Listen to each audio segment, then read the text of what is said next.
অন্ধকার গলিপথে আমাদের নির্বাচন কমিশন হাঁটার চেষ্টা করছে। তারা নির্বাচনের দিন 400 মিটারের ভিতরে সব ধরনের রেকর্ডিং বা ক্যামেরা, মোবাইল সব কিছুকে তারা নিষিদ্ধ করতে যাচ্ছেন। আমরা পরিষ্কার বলে দিতে চাই, জুলাইয়ে ওই উপকর্ম যেমন মেনে নেওয়া হয়নি, আজকেও মেনে নেওয়ার কোনো প্রশ্নই উঠবে না। নাহিদ ইসলাম বলেছেন, আজ সন্ধ্যার আগেই যদি এই প্রজ্ঞাপন প্রত্যাহার করে জনগণকে স্পষ্ট বার্তা দেওয়া না হয়, আগামীকাল নির্বাচন নয়, নির্বাচনী প্রক্রিয়া ভণ্ডুল করার জন্য যারা জটিলতা সৃষ্টি করছে তাদের বিরুদ্ধে আমাদের আন্দোলন শুরু হবে। এর সমস্ত দায়ভার তাদেরকে নিতে হবে।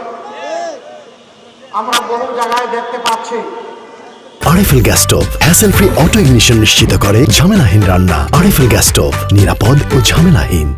একটা পক্ষ, একটা মহল নির্বাচনে হেরে যাওয়ার ভয়ে তারা একবারেই হতাশ হয়ে পড়েছে এবং হতাশা থেকে তারা এখন চূড়াই পথেই নির্বাচনকে হাইজ্যাক করার চিন্তা করছে। গুন্ডাদেরকে লেলিয়ে দেওয়া হচ্ছে, অস্ত্রের ভান্ডার গড়ে তোলা হয়েছে, ভোটকেন্দ্র অন্যায়ভাবে দখল করে মানুষের ভোট কেড়ে নেওয়ার পায়তারা করা হচ্ছে। আমরা স্পষ্টভাবে বলে দিচ্ছি, জুলাই যোদ্ধারা ঘুমিয়ে পড়ে নাই, তারা এখনো জেগে আছে। তাদের সমস্ত অপকর্ম ইনশাআল্লাহ আমরা প্রতিহত করে দেব। এই অপকর্মের মাধ্যমে কেউ জনগণের ভোট আবার ছিনতাই করবেন, এই দুঃসাহস কেউ দেখাবেন না, এই দুঃস্বপ্নে কেউ ভুগবেন না। সম্মানিত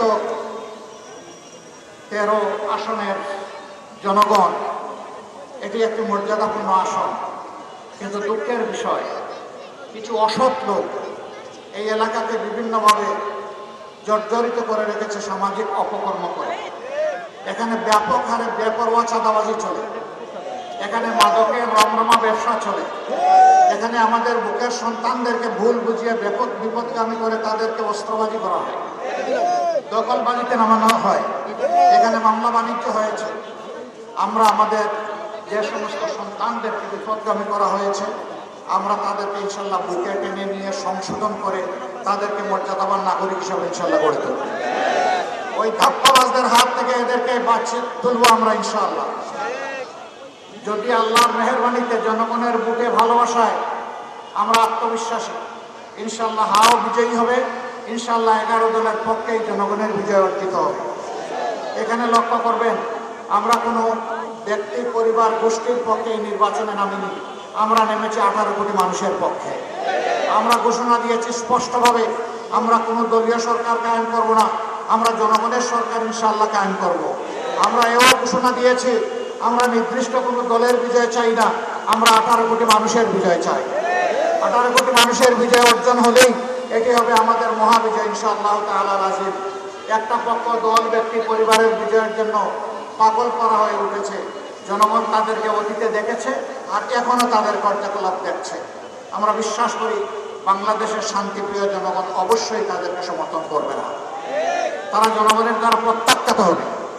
যারা জনগণের পক্ষে আছে, জুলাই আকাঙ্ক্ষার পক্ষে আছে, জনগণ ইনশাআল্লাহ তাদেরকেই বেছে নেবে। এর আলামত ইতিমধ্যে স্পষ্ট হয়ে উঠেছে। ডাকসুর ভিপি সাদেক কাইম বলেছেন, অলরেডি তরুণ সমাজ তাদের রায় জনগণকে জানিয়ে দিয়েছে। 5টা বিশ্ববিদ্যালয়ে তারা এই জুলাই আকাঙ্ক্ষার পক্ষেই অবস্থান নিয়েছে এবং জুলাই আকাঙ্ক্ষাকেই তারা সম্মান করেছে। ইনশাআল্লাহ 12 তারিখও বাংলাদেশ একই দৃশ্য দেখবে। কেউ যদি সেই দৃশ্য দেখে এখনই ভীত সন্ত্রস্ত হয়ে আবারও বলছি চূড়াই পথে পা বাড়ান, তাইলে এই জাতি এবং আমরা তাদেরকে ক্ষমা করব।